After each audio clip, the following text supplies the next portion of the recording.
Fevralın 8-də gözlənilən hava şəraiti açıqlanıb. Milli Hidrometeorologiya Xidmətinin məlumatına əsasən Bakıda və Abşeron yarımadasında hava şəraitinin dəyişkən buludlu olacağı, arabir tutulacağı, əsasən yağmursuz keçəcəyi gözlənilir.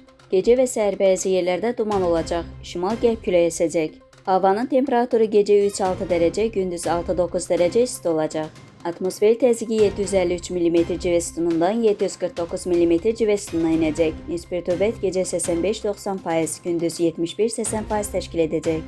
Azərbaycanın rayonlarında havanın əsasən yağmursuz keçəcəyi, lakin gündüz dağlıq və dağətəyi rayonlarda arabir yağıntılı olacağı, qar yağacağı gözlənilir. Ayrı-ayrı yerlərdə intensivləşəcəyi ehtimalı var. Bəzi yerlərdə arabir duman olacaq. Qərb küləyi bəzi yerlərdə arabir güclənəcək. Havanın temperaturu gecə 1-4 dərəcə, gündüz 12-17 dərəcə isti. Dağlarda gecə 0-5 dərəcə şaxta, gündüz 5-10 dərəcə isti olacaq.